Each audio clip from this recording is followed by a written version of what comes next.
খবর শুনছেন Bengal job study সংবাদ চ্যানেল থেকে। আজকের বিশেষ খবরের দিকে নজর রাখলে সব থেকে বড় খবর বাংলা নির্বাচন, আর সেই নির্বাচনের দিকে তাকিয়ে রয়েছে গোটা দেশের মানুষ।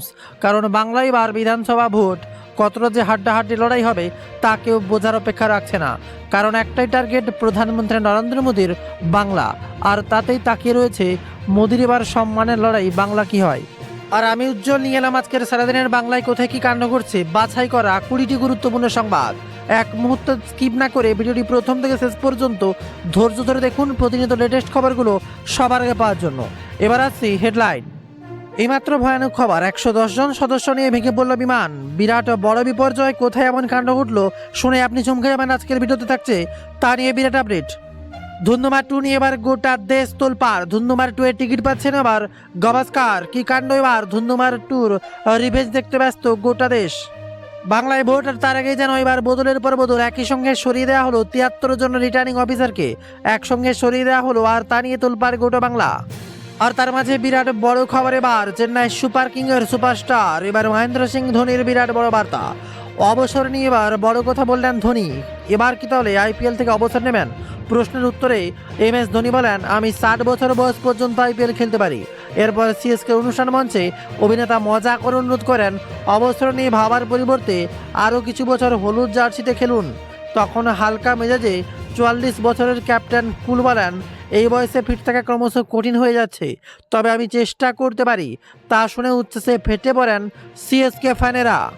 আর এবার মোদী এবার বারে বারে বাংলায় আসছেন। মুসলমান ভোটের দিকে তারাও টার্গেট করছেন, কারণ শুভেন্দু অধিকারী বলছেন মুসলমানরা খারাপ নয়। আর এই বার্তার পরই যেন এক অন্য ইঙ্গিত, যারা হিন্দু রাষ্ট্র চেয়েছে তারাই এবার বলছে মুসলমানরা খারাপ নয়। এবার কি তাহলে ভোটে নতুন কোনো মোড় আনতে চলেছে তৃণমূলের মতো? এবার কি বিজেপিও মুসলিম ভোটকে টার্গেট করে এমন বার্তা দিচ্ছেন? তার দিকে নজর। গোটা বাংলার প্রশাসন এবার আসল কথা বলবে। আসছে বিস্তারিত খবরে কোথায় কি কাণ্ড ঘটছে। তবে তার আগে অনুরোধ, যারা নতুন আমাদের চ্যানেল এখনো সাবস্ক্রাইব করেননি অবশ্যই সাবস্ক্রাইব করে পাশের বেল বা ঘন্টিতে চাপ দিয়ে অল অপশনে ক্লিক করুন প্রতিনিয়ত লেটেস্ট খবরগুলো সবার আগে পাওয়ার জন্য। এবার আসছি আজকের সব থেকে বড় গুরুত্বপূর্ণ খবর। ফের ধামাকা আসতে চলেছে বাংলার মুখ্যমন্ত্রী মমতার কণ্ঠেই। মমতার লক্ষ্মীর ভাণ্ডার নিয়ে আবারও বার্তা। বাড়তে পারে কি আবারও? তৃণমূলের রবিবারের কর্মী সভাতে লক্ষ্মীর ভাণ্ডার নিয়ে বড় ঘোষণা করলেন বাংলার মুখ্যমন্ত্রী মমতা বন্দ্যোপাধ্যায়। সুপ্রিয় মমতা বন্দ্যোপাধ্যায় বললেন, লক্ষ্মীর ভাণ্ডার বৃদ্ধি করেছি, ঘোষণা করেছে, বলেছেন সারা জীবন পাবে। যদি কেউ বলে করব, তারা ভোটের সময় বললে করব, তারপরে করব না, আমরা করিয়ে দেখিয়ে দিয়েছি। বিরাট বার্তা বাংলার মুখ্যমন্ত্রী মমতা বন্দ্যোপাধ্যায়। বছরে 18,000 টাকা, তফসিল জাতি উপজাতির বার্ষিক পাচ্ছেন 20,400 টাকা।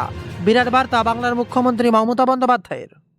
তবে অপরদিকে আবার কমিশনকে বিজেপিকে একযোগে আক্রমণ করলেন বাংলার মুখ্যমন্ত্রী মমতা বন্দ্যোপাধ্যায়। রবিবার কর্মী সভায় বিজেপি ও নির্বাচন কমিশনকে একযোগে নিশানা করেছেন তৃণমূল সুপ্রিমো মমতা বন্দ্যোপাধ্যায়। বলছেন, গত 3 দিনে রাজ্যে 50 জন অফিসারকে সরিয়ে দেওয়া হয়েছে। কোনো অঘটন ঘটলে তার দায় কে নেবে? ভ্যানিশ কুমার, শেষ পর্যন্ত মোদী সরকারকেই এর জবাব দিতে হবে। বিজেপির গ্যাস দিতে পারে না, ভোটের আগেই ক্যাশ দেয়। বাংলা জয়ের পর আমাদের পরবর্তী গন্তব্য হবে দিল্লির পথ। বিরাট বার্তা বাংলার মুখ্যমন্ত্রী মমতা বন্দ্যোপাধ্যায়। অর্থাৎ বাংলার মুখ্যমন্ত্রী মমতা বন্দ্যোপাধ্যায় হাড়ে হাড়ে বুঝিয়ে দিয়েছেন, বাংলার এক ফোঁটা জমি ছাড়বেন না তিনি। দিল্লিতে এবার আবারও আন্দোলন গড়ে তুলবেন, কোনোভাবেই পিছু ছাড়বেন না প্রধানমন্ত্রী নরেন্দ্র মোদীর। এদিকে আবার শ্রীলঙ্কায় ফের বাড়ল পেট্রোল ডিজেলের দাম। মধ্যপ্রাচ্যে প্রবল যুদ্ধের আবহে শ্রীলঙ্কায় আবারও বাড়ানো হলো পেট্রোল ডিজেলের দাম। পেট্রোলের দাম লিটার প্রতি 317 টাকা থেকে বেড়ে হলো 398 টাকা দাঁড়িয়েছে, বাড়ছে 81 টাকা। ডিজেলের দাম 79 টাকা বৃদ্ধি পেয়ে লিটার প্রতি 382 টাকায় পৌঁছেছে। জ্বালানির খরচ কমাতে জনগণকে উৎসাহিত করার লক্ষ্যেই এই মূল্যবৃদ্ধি কার্যকর করা হয়েছে বলে জানিয়েছেন শ্রীলঙ্কার রাষ্ট্রপতির অনুরা কুমার দিসানায়েক। আসছে ভোট, আর এবারে ভোটে বিধানসভা নির্বাচনে ভবানীপুর হাই ভোল্টেজ। আর এই হাই ভোল্টেজে মমতা বন্দ্যোপাধ্যায় মুখোমুখি থাকবেন শুভেন্দু অধিকারী। হাড্ডাহাড্ডি লড়াই এবার হবে, ইজ্জতের লড়াই, সম্মানের লড়াই। মোদী সরকার বহুবার বাংলায় গিয়েছেন। ভোট আসতে না আসতেই শুরু হয়ে গেল এক্সিট পুল। কি হবে বাংলার হাল? ইতিমধ্যে একের পর এক নিউজের পর্দায় এক্সিট পুল প্রকাশ হচ্ছে। কেউ আবার তৃণমূল, কেউ বিজেপি। বাংলায় কি কে কত ক্ষমতায় এগোচ্ছে, কি বলছে এক্সিট পুলের তালিকা, এক ঝটকায় দেখবো এবার আরও এক নতুন আপডেট। এবার এক গুরুত্বপূর্ণ সংবাদ মাধ্যম, বিপুল সংখ্যাগরিষ্ঠতা নিয়ে ফের মুখ্যমন্ত্রী মমতায় কত আসনে পেতে পারে তৃণমূল, উঠে এলো এবার নতুন করে নিউজ ওপিনিয়ন পোল। কোনো মতেই যেন বাংলার হাওয়া বদল হচ্ছে না। পশ্চিমবঙ্গের বিধানসভা নির্বাচনে কতগুলো আসনে পেতে পারে কোন দল, ইতিমধ্যে একের পর এক খবরের সামনে উঠে এসছে। আর তাতেই এক গুরুত্বপূর্ণ মাধ্যম জানিয়েছে, যেখানে ওপিনিয়ন পোল অনুযায়ী আগামী বিধানসভা নির্বাচনে রাজ্যের তৃণমূল কংগ্রেস পেতে পারে 184টি আসন থেকে 194টি আসন, বিজেপি পেতে পারে 98 থেকে 108টি আসন, অন্যরা পেতে পারে 3টি আসন। সব মিলিয়ে আবার মমতা বন্দ্যোপাধ্যায়কেই জয়লাভ করালেও সেই সংবাদ মাধ্যম। আর এই জনমত সমীক্ষাতেও স্পষ্ট, মুখ্যমন্ত্রী মমতা বন্দ্যোপাধ্যায়ের জনপ্রিয়তম ভর করেই এবার টানা চতুর্থবারের জন্য রাজ্যের ক্ষমতায় ফিরছে তৃণমূল সরকার। মুখ্যমন্ত্রী হিসেবে কাদের তারা পছন্দ করছেন, এই প্রশ্নের জবাবে 48.5% উত্তরদাতাই মমতা বন্দ্যোপাধ্যায়কে বেছে নিয়েছেন। অন্যদিকে মুখ্যমন্ত্রী হিসেবে শুভেন্দু অধিকারীকে পছন্দ করছেন 33.4% উত্তরদাতা। তবে সব থেকে বড় নজর ইস্তফাপত্র। সরকার গড়তে পারলে বাংলায় বিজেপির কি প্রতিশ্রুতি, 28 মার্চ ইস্তফা প্রকাশ করতে পারেন অমিত শাহ। বিরাট বড় খবর সামনে উঠে আসে। 28 মার্চ পশ্চিমবঙ্গের ভোটের ইস্তাহার আনতে পারেন অমিত শাহ। বাংলায় বিজেপির ফোকাস মহিলা যুব কর্মসংস্থান আর কি উঠে এলো তা নিয়ে বিরাট বড় খবর। পশ্চিমবঙ্গের বিধানসভা নির্বাচনকে সামনে রেখেই কলকাতায় আগামী 28 মার্চ বিজেপির ইস্তাহার প্রকাশ করতে পারেন কেন্দ্র স্বরাষ্ট্রমন্ত্রী অমিত শাহ। দলীয় সূত্রে খবর, এবার ইস্তাহারে বিশেষ করে গুরুত্ব পেতে পারে মহিলা ভোটারদের জন্য একাধিক প্রতিশ্রুতি, পাশাপাশি যুব সমাজের জন্য থাকছে বিশেষ পরিকল্পনা। বিজেপি সূত্রে জানা গিয়েছে, ইস্তাহারে একটা হোয়াইট পেপারও থাকতে পারে। সেখানে মুখ্যমন্ত্রী মমতা বন্দ্যোপাধ্যায়ের নেতৃত্বাধীন তৃণমূল কংগ্রেস সরকারের শাসন নিয়ে বিভিন্ন অভিযোগ তুলে ধরা হবে বলেই খবর। বঙ্গ নির্বাচনে ইস্তাহার তৈরির প্রায় 1 মাস ধরে বিস্তীর্ণ পরামর্শ প্রক্রিয়া চালিয়েছে বিজেপি। দলীয় সূত্রে দাবি করা হচ্ছে, সমাজের বিভিন্ন স্তরের বিশিষ্ট ব্যক্তি এবং সাধারণ মানুষের মতামত নেওয়া হয়েছে। কর্মসংস্থান এবং শিল্পায়নকে ইস্তাহারের কেন্দ্র বিষয় হিসেবে রাখা হচ্ছে বলে জানা গিয়েছে। বর্তমান রাজ্যের কর্মসংস্থানের পরিস্থিতি নিয়ে বারবার সরব হয়েছে বিজেপি, আর সেই ইস্তাহারের নতুন কর্মসংস্থান সৃষ্টি এবং শিল্পোন্নয়নের রূপরেখা তুলে ধরা হতে পারে বলেই খবর সামনে উঠে আসছে। ইস্তাহার প্রকাশের পাশাপাশি উত্তরবঙ্গের সাংগঠনিক তৎপরতা জোরদার করেছে বিজেপি। 22 মার্চ শিলিগুড়িতে আনুষ্ঠানিক এক উচ্চ পর্যায়ের বৈঠকে উপস্থিত ছিলেন রাজ্যের দায়িত্বপ্রাপ্ত নেতা সুনীল বানসাল ও কেন্দ্রীয় মন্ত্রী ভূপেন্দ্র যাদব। সেখানে তৃণমূল স্তরে প্রচারের জোরদার কৌশল নির্ধারণ করা হয়েছে। খবর আছে, দলীয় পরিকল্পনা রয়েছে পাহাড়, তরাই ও ডুয়ার্স অঞ্চলের বাড়ি বাড়ি প্রচার, বুথ স্তরের সংগঠন মজবুত করা এবং কেন্দ্রীয় প্রকল্পগুলির বিষয়ে সচেতনতা বাড়ানো। উত্তরবঙ্গের প্রচারে উন্নয়ন পরিকাঠামো এবং জনকল্যাণমূলক প্রকল্পের বাস্তবায়নকে গুরুত্ব দেওয়া হবে বলে জানা গিয়েছে। বিজেপির নেতৃত্বে দাবি করা হচ্ছে, রাজ্যের শাসন পরিবর্তনের প্রয়োজনীয়তা তুলে ধরাই তার প্রচার চালাবে। অন্যদিকে তৃণমূল কংগ্রেসের এই অভিযোগগুলো রাজনৈতিক উদ্দেশ্য প্রণোদিত বলেই পাল্টা দাবি করতে পারে বলেই মনে করা হচ্ছে। তার প্রকাশকে কেন্দ্র করে রাজনৈতিক উত্তাপ ক্রমশ বাড়ছে।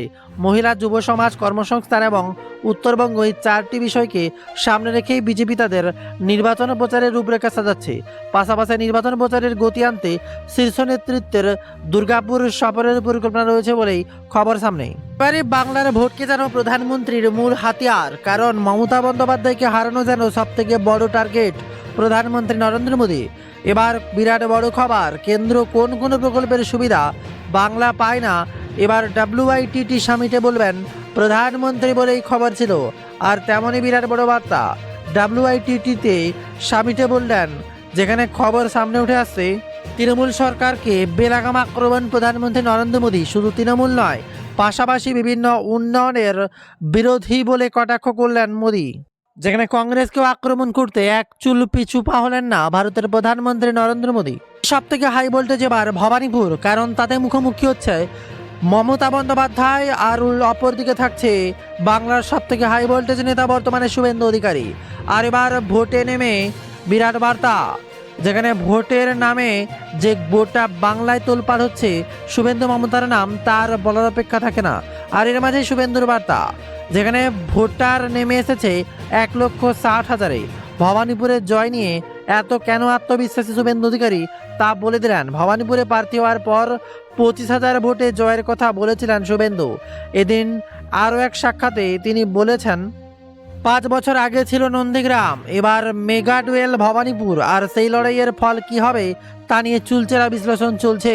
আর এর মাঝে অভিষেক বন্দ্যোপাধ্যায় বার্তা দিয়েছেন মমতা বন্দ্যোপাধ্যায়কে 60,000-এর বেশি ভোটে জিততে হবে, দলের কাউন্সিলর নেতাদের বাড়ি বাড়ি প্রচার যেতে হবে। আর এই আবহে কি ভাবছে ভবানীপুরের মমতার প্রতিদ্বন্দ্বী শুভেন্দু অধিকারী, তা নিয়ে উঠে এলো এবার বিরাট বড় খবর। মুখ খুললেন নন্দীগ্রাম ও রাজ্য জুড়ে প্রচার নিয়ে বিভিন্ন কৌশল তুলে ধরলেন। 5 বছর আগে নন্দীকে মমতাকে হারিয়েছিলেন শুভেন্দু। এবার মমতার ঘরের লড়াই, তবে শুভেন্দু ভবানীপুরে প্রার্থী হওয়ায় মমতা বন্দ্যোপাধ্যায় কি ভয় পেয়েছেন? প্রশ্ন শুনে ভবানীপুরের বিজেপি প্রার্থী বলেন, সে আমি বলতে পারবো না। এমনকি উনি বিজেপিকে ভয় পান, নির্বাচন কমিশনকে ভয় পান, কেন্দ্র বাহিনীকে ভয় পান, তদন্তকারী সংস্থাগুলোকে ভয় পান। ভবানীপুরে তৃণমূলের সঙ্গে মানুষ নেই জানিয়ে দিলেন এবার শুভেন্দু অধিকারী। যেখানে তৃণমূলের সঙ্গে জনগণ নেই, জনসমর্থন নেই, উনি ভবানীপুরে একটা বড় অংশের ভোটারকে বহিরাগত বলেছেন। তাহলে সেই বহিরাগতরা ওকে ভোট দেবেন উনি আশা করেন কি করে? উনি এখানে আরবি সংস্কৃতি ফিরিয়ে আনতে চান। ভোট দেবেন কি ওরে? ওকে রাষ্ট্রবাদী মুসলমানরা ভোট দেবেন কি করে? উনি তাদের তেজপাতার মতো ব্যবহার করেন। বিরাট বার্তা এবার শুভেন্দু অধিকারী, তাতেই গোটা বাংলা এক নতুন করে হাওয়ায় ভাসছে। তবে বাংলার জনগণই শেষ কথা বলবে। বাংলার মসনদে আবারও কে ক্ষমতায় ফিরবে? ভারী পাল্লা কোন দিকে? অবশ্যই আপনার মতামত কমেন্টে লিখে জানাবেন, এবং অন্য কোনো প্রকল্পের আপডেট জানতেও কমেন্টে লিখে জানাবেন। বিস্তারিত খবর এবং এক্সিট পোল থাকবে আমাদের ওয়েবসাইট bengaljobstudy.in। গুগলে সার্চ করে বিস্তারিত দেখে নিন, আর ভিডিওটি লাইক করে প্রচুর পরিমাণে শেয়ার করে দিন এই ধরনের লেটেস্ট খবর প্রতিনিয়ত পাওয়ার জন্য।